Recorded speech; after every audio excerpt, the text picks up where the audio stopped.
I, 32M, need to give some background here. I lost my daughter Amelia to leukemia when she was 15, about 5 years ago. The battle was brutal, 2 years of watching my bright, beautiful girl fade away. During her final months, Amelia talked about wanting to help other kids with cancer. She'd made friends in the hospital and saw how many families struggled with medical bills, let alone thinking about college. After she passed, I was a mess. Couldn't eat, couldn't sleep, just existed really. My way of coping was to set up a college fund in her memory. The idea was to help kids who survived cancer get an education.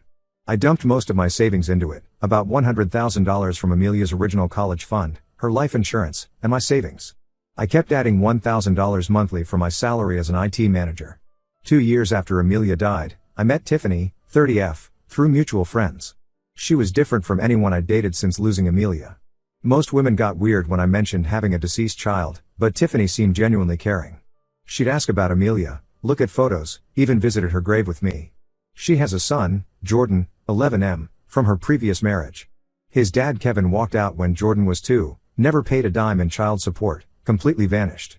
Tiffany worked part-time at this fancy boutique while I handled most bills. We merged finances after marriage except for Amelia's memorial fund. I was clear about that from day one, that money was sacred, meant to honor Amelia's wish to help others. Tiffany said she understood, even suggested we could add to it together. Jordan's a good kid, quiet and bookish like Amelia was. Maybe that's partly why I connected with him. I tried stepping up as a stepdad, helped with homework, taught him to ride a bike, went to his school events. His dad's abandonment left some scars, but we were working through it. Or so I thought. Everything seemed fine until about 6 months ago. I started noticing small changes in Tiffany. Whenever I'd mention Amelia's fund or talk about the scholarship committee, she'd get twitchy, find reasons to leave the room.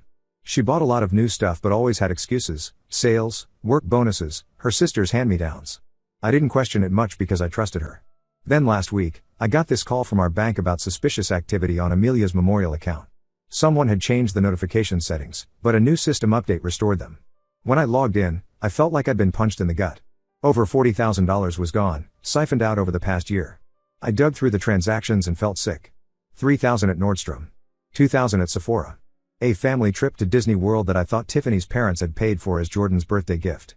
Spa weekends. Designer clothes. All this time, they were spending Amelia's fund like a personal shopping account. I confronted Tiffany that night after Jordan went to bed. I laid out the bank statements and waited for an explanation. She broke down immediately, crying about how Jordan felt overshadowed by Amelia's memory. Said he needed to feel special too, deserved nice things. When I brought up the spa trips and designer shopping, she got defensive. Said being a stepmom to a ghost was hard, that I loved my dead daughter more than her living son. That's when something in me snapped. This wasn't about Jordan feeling special, she'd used my dead daughter's memorial fund for luxury shopping and vacations. She violated not just my trust, but Amelia's memory. What was meant to help sick kids went to designer handbags and spa days. I told them to pack and leave. Tiffany tried guilt-tripping me about throwing out a child, but I was done. Jordan was crying, confused. That was the hardest part, he didn't understand why his world was imploding. But I couldn't have them in the house another night. They're staying with Tiffany's sister Sandra now. Her entire family is attacking me on social media and phone, calling me heartless for kicking out a mother and child. My own sister thinks I should try counseling first, says marriage means working through hard times. But they don't understand. This wasn't a normal marriage problem like cheating or growing apart. She stole from dead children with cancer. I filed for divorce last week. My lawyer's investigating how much we can recover. Every night I sit in Amelia's room, untouched since she passed, looking at her photos. She was so excited about that fund, spent her last months talking about helping other kids. Now it's been looted for shopping sprees and Disney trips. Some friends say I'm overreacting, that marriage means sharing everything. But Amelia's fund wasn't our money to share. It was supposed to help kids like her, kids fighting the same battle she lost. Tiffany knew that. She knew what it meant to me, saw me add to it every month, heard me talk about the kids it would help. Now I'm sleeping in Amelia's room because I can't stand our bedroom.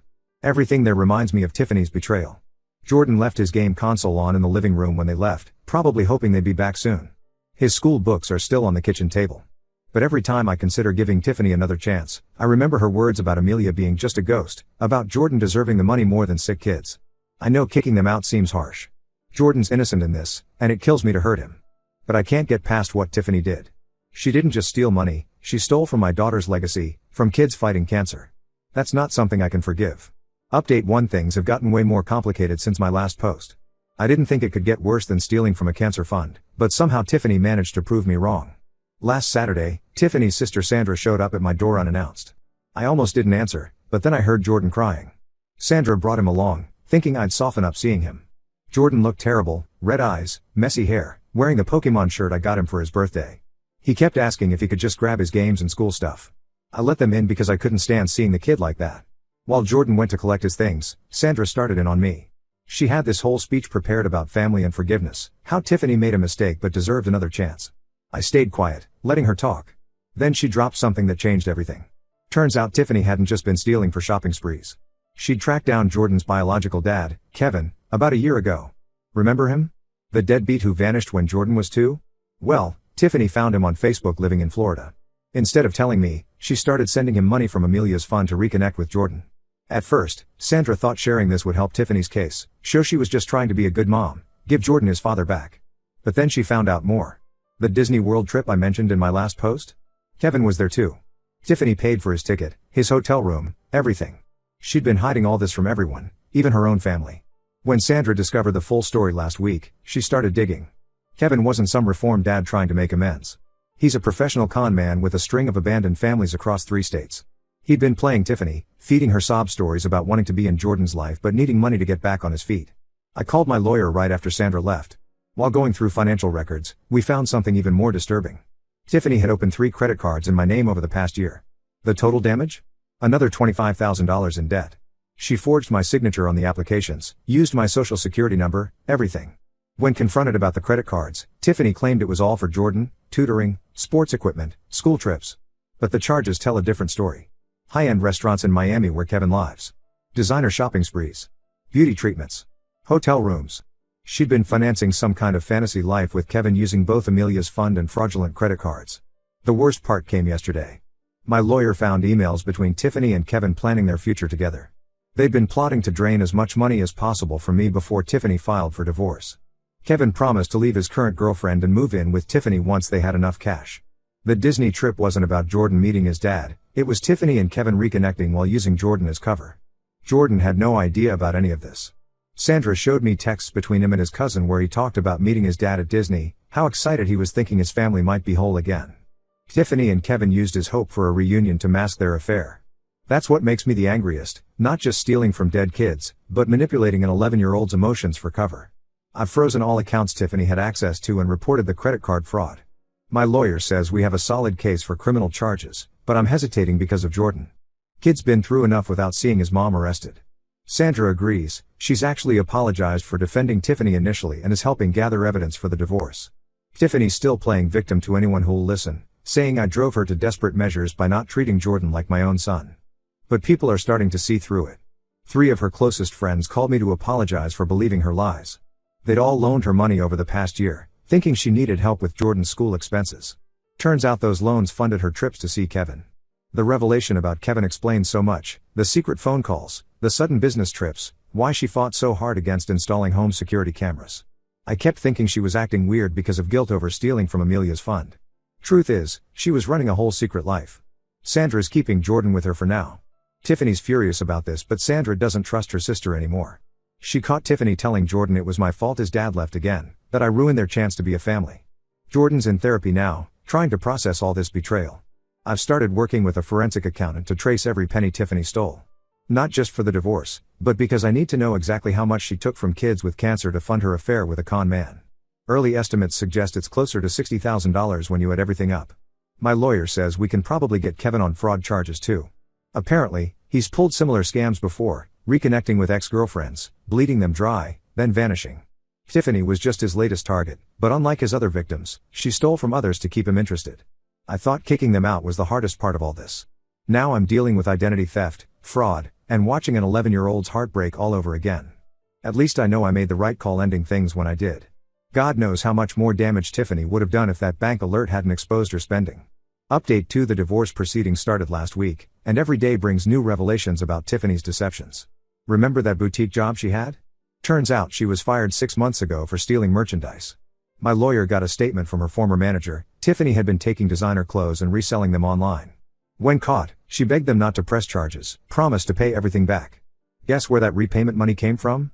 Yep, Amelia's fund and those fraudulent credit cards.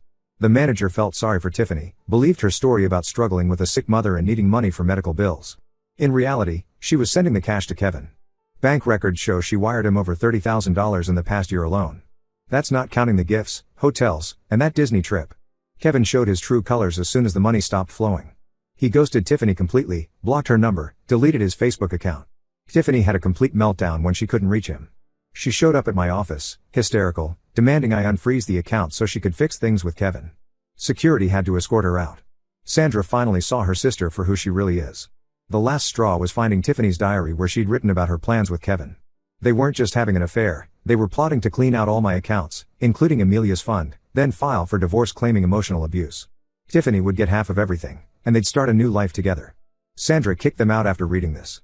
Tiffany and Jordan are sleeping on her parents' couch now. But here's what really got to me. While going through divorce paperwork, I discovered Tiffany had been systematically lying about my relationship with Amelia. She told everyone, including Jordan, that Amelia was my stepdaughter, not my biological child. She downplayed our relationship to justify using the memorial fund. After all, in her twisted logic, if Amelia wasn't really my daughter, why should her fund matter more than Jordan's needs? She even told Jordan that Amelia's fund should rightfully be his college money since he's the real child in my life now. No wonder the poor kid felt conflicted about the Disney trip. Tiffany convinced him he deserved that money more than some random sick kids he'd never met. The scholarship committee that oversees Amelia's fund is devastated. We had promised support to 3 kids starting college next fall. Now I'm scrambling to replace the stolen money so these kids don't lose their chance at education. 2 of my friends from work started a fundraiser to help. I broke down when I saw that. Tiffany's parents finally learned the whole truth yesterday. They came to see me, horrified by what their daughter had done. Her mom cried when I showed her Amelia's last journal entry about wanting to help other sick kids. They offered to sell their vacation home to repay the fund, but I couldn't accept that. This mess is Tiffany's responsibility, not theirs. Jordan's struggling to process everything. His school counselor called, he's having trouble concentrating, barely talks to other kids. Finding out your mom stole from sick children to finance a fake reunion with your con man dad. That's heavy stuff for an 11-year-old. His grandparents are looking into specialized therapy for him. The police want to press charges for the credit card fraud and theft. They've dealt with Kevin before, turns out he's wanted in 2 states for similar scams. Tiffany's looking at serious consequences, but she's still playing victim. She actually told her lawyer that I emotionally manipulated her by keeping Amelia's room unchanged and talking about the memorial fund. Like somehow that justifies stealing from dying kids and lying to everyone. Sandra gave me access to Tiffany's cloud storage, hoping to find evidence for the divorce case. Instead, I found something worse, photos of Tiffany and Kevin in Amelia's room during one of my business trips. They took selfies on Amelia's bed, laughed about the shrine, mocked the photos of Amelia in the hospital. I threw up when I saw those. To disrespect a dead child like that. I can't even find words. The divorce should be finalized soon. Tiffany's lawyer quit after seeing the evidence against her, told her to take whatever deal she's offered. But I'm not feeling vindicated or relieved. Just tired. Tired of discovering new betrayals, tired of watching Jordan suffer for his mother's choices, tired of fighting to protect Amelia's memory. At least now everyone knows the truth. No more accusations about me being heartless or overreacting. Even Tiffany's strongest defenders have gone quiet after seeing those photos from Amelia's room. Some betrayals cut too deep for forgiveness, and Tiffany managed to hit every possible low. Update 3: The divorce is finally over. Tiffany tried one last desperate move, claiming she deserved half of Amelia's remaining funds since it was established during our marriage. The judge shut that down fast, especially after seeing evidence of her theft and fraud. She didn't get a penny from any of our accounts. After the court ruling, Tiffany and Jordan moved in with Kevin. That lasted exactly 16 days. Kevin kicked them out after Tiffany caught him bringing another woman to their hotel room. Turns out he was running the same scam with 3 other women. Tiffany called me crying, begging for another chance. Said she'd get therapy, pay back everything she stole. I blocked her number. Jordan sent me a letter last month. Poor kid wrote that he was sorry about the Disney trip and stealing from sick kids. Said he didn't know where the money came from, thought his mom had saved up for it. He asked if he could keep the Pokemon games I bought him, wasn't sure if that counted as stealing too. Reading that broke my heart all over again. I wrote back telling Jordan none of this was his fault. He's just a kid caught in his mom's mess. Told him he could keep all his games and stuff, they were gifts given with love. Tiffany found out about our letters and went ballistic. She's now demanding Jordan cut all contact with me, says I'm trying to turn him against her. Tiffany and Jordan are living with her parents now. Her dad called me yesterday. Tiffany's been claiming I hid money from her during the divorce. She still doesn't get it. There was no hidden money, she just blew through everything on her fantasy life with Kevin. Her parents are making her get a real job for the first time in years. She's working at a gas station and hates it. The memorial fund is slowly recovering. My company matched what I put in to replace the stolen money. 3 kids are starting college next fall with Amelia's scholarships. One of them wrote me a beautiful letter about losing her sister to cancer too. Said the scholarship helped her family believe in good people again. Tiffany's credit card fraud case is pending. She tried claiming she had my permission to open those accounts, but the evidence proved otherwise. Her lawyer is pushing for a plea deal to avoid jail time. Part of me wants her to face full consequences, but Jordan needs his mom, even if she's a terrible one. Sandra keeps me updated about Jordan. He's doing better in therapy, learning to process everything. His grades are improving again. Tiffany's parents enrolled him in a summer science camp he loves. They're trying to give him stability after all the chaos. Kevin disappeared completely after kicking them out. Police found him running another scam in Texas, targeting single moms through dating apps. He's facing fraud charges there too. Tiffany still cries about him sometimes, according to her mom. Some delusions die hard, I guess. I'm doing okay. Amelia's room is still untouched, but I don't sit there crying anymore. Started dating again last month, nothing serious, just coffee with a nice woman from work. She asked about the photos on my desk, listened to stories about Amelia without getting weird. Didn't try to tell me I needed to move on or let go. Looking back, I'm glad I didn't back down when everyone was calling me heartless for kicking them out. Tiffany showed her true self. She's not just a thief, but someone who could mock a dead child and steal from sick kids. Some betrayals can't be forgiven. I protected Amelia's legacy and that's what matters. Jordan will always have a place in my heart, but I'm done with Tiffany. Her parents are giving Jordan the stability he needs. That's all I can hope for now. Sometimes walking away is the only right choice, even when it hurts.